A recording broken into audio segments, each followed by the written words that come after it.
9 August म्हणजे काय हे तमाम आदिवासी बांधवांना माहीतच आहे। शाळकरी विद्यार्थी असो किंवा ज्येष्ठ नागरिक या दिवशी आपापल्या गावात, आपापल्या तालुक्यात, आपापल्या जिल्ह्यात खूप मोठ्या उत्साहात, आनंदात आणि जल्लोषात हा उत्सव साजरा करतात। परंतु 13 सप्टेंबर आदिवासी अधिकार दिन म्हणजे काय हे अजूनही बऱ्याचशा गावात राहणाऱ्या, खेडोपाड्यात राहणाऱ्या आणि शहरात राहणाऱ्या आदिवासी बांधवांना माहीत नाही। आणि हेच आपण माहिती करून घेण्यासाठी, जाणून घेण्यासाठी बोईसर या भागातील खेरे फाटक या गावात आलेलो आहे। आणि येथे बिरसा मुंडा ग्राउंड आहे। या ठिकाणी येथील स्थानिक समाजसेवक, कार्यकर्ते आजच्या दिवशी कार्यक्रम करत आहेत, जनजागृती करत आहेत। त्यांच्याकडून आपण जाणून घेऊया की 13 सप्टेंबर आदिवासी अधिकार दिन म्हणजे काय आणि त्याचे महत्त्व काय।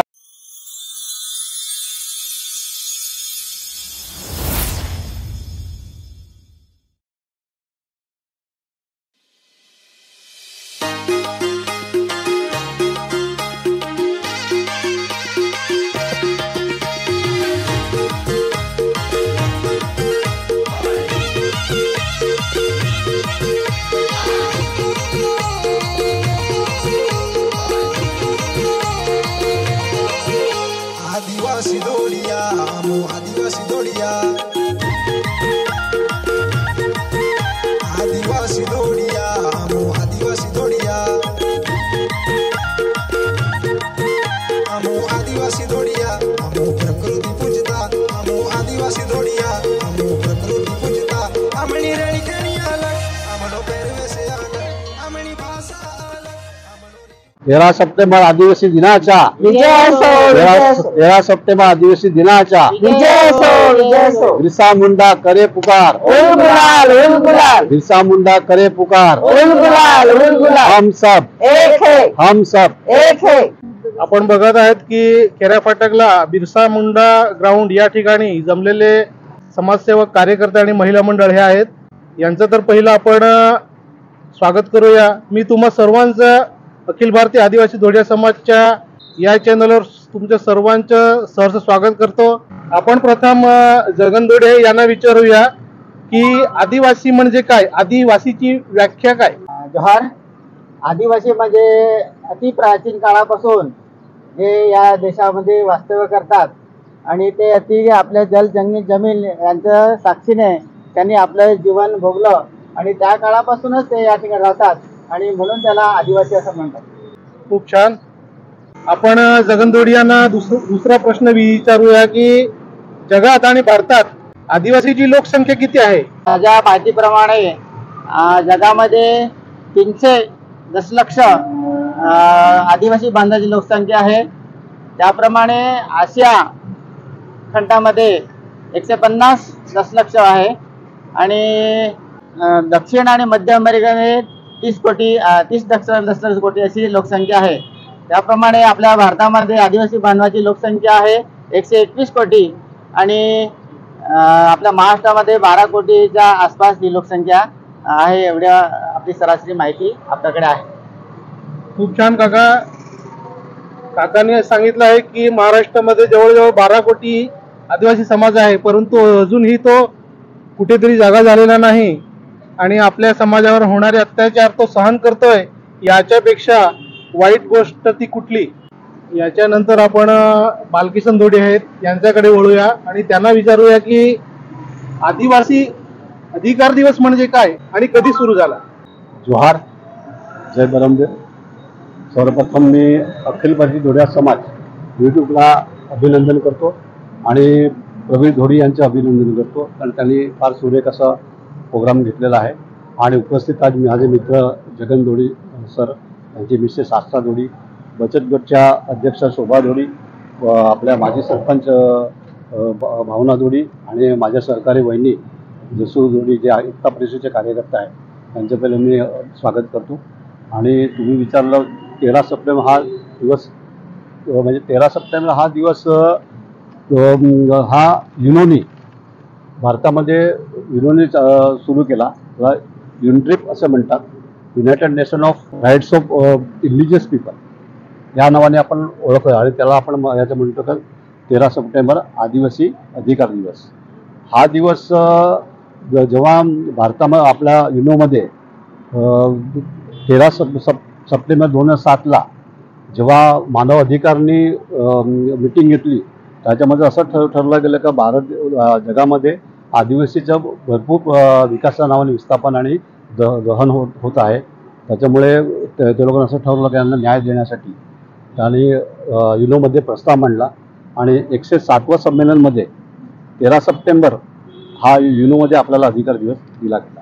आणि हा आपल्या भारतामध्ये हा मध्य प्रदेशमध्ये 9 राज्य मध्य प्रदेशला 2015ला सुरुवात केली गेली आणि प्रथम संमेलन हे दिल्लीला भरलं गेलं आणि हे आता 9वे संमेलन आपण भरतोय आणि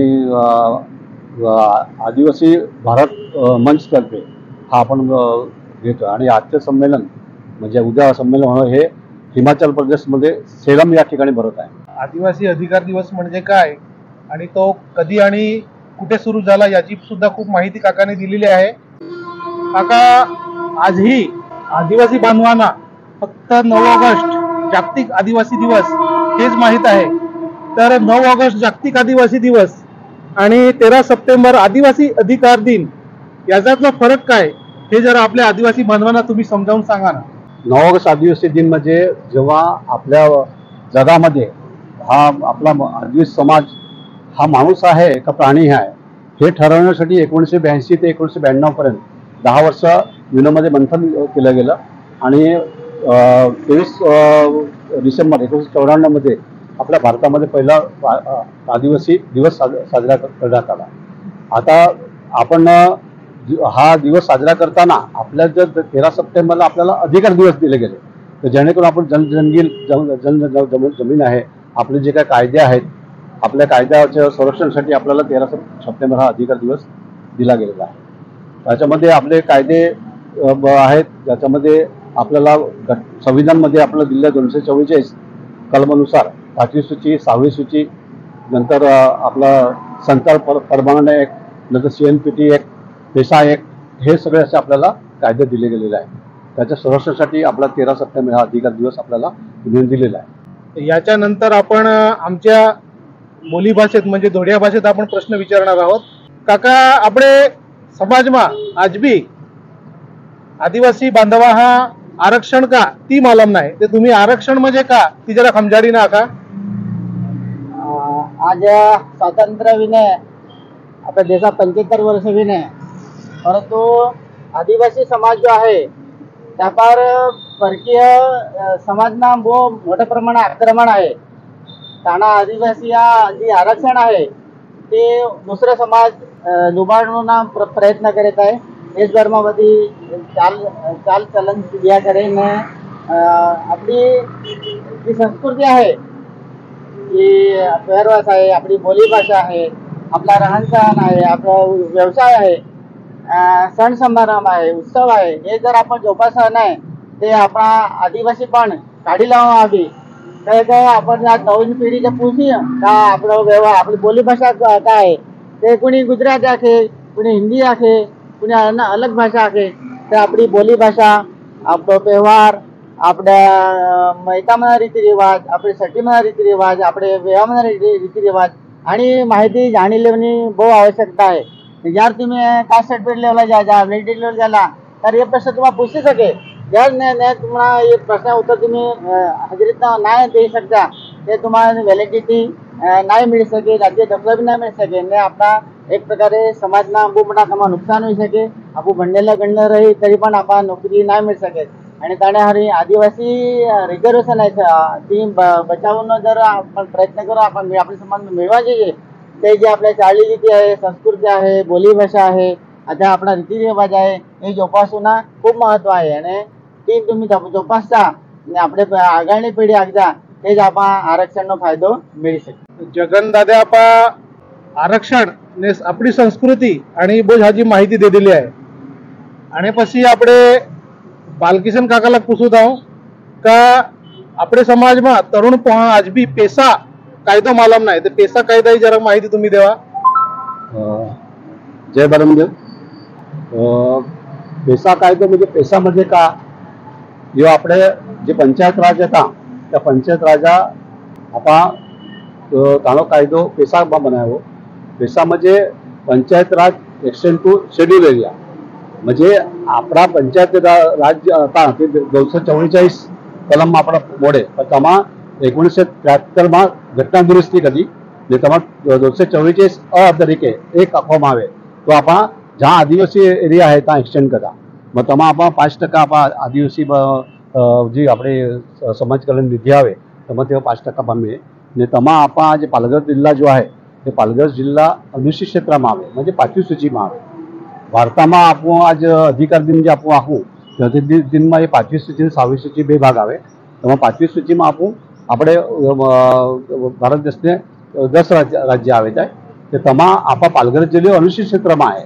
म्हणजे आज दाखला तरीके आज आपण आखू करू जाऊ का की पेशा कायदे भरती आम्हा 17 जे प्रवर्ग आहे जे भरती विवरणी आहे तेव्हा आपला तेव्हा प्राधान्य 100% आपला मिळवायचे म्हणजे प्राधान्य आपा मिळवायचे म्हणून आपला ST लोकां खूप मोठा ताळा आला आहे. तो कायदो आपल्यावर खूप महत्व आहे. पेशा कायदो समजी लेवना खूप मोठी बात आहे.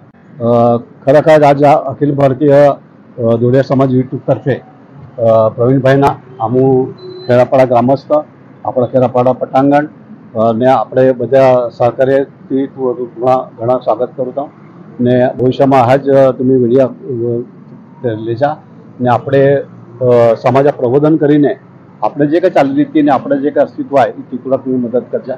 जय जोहार. धन्यवाद काका.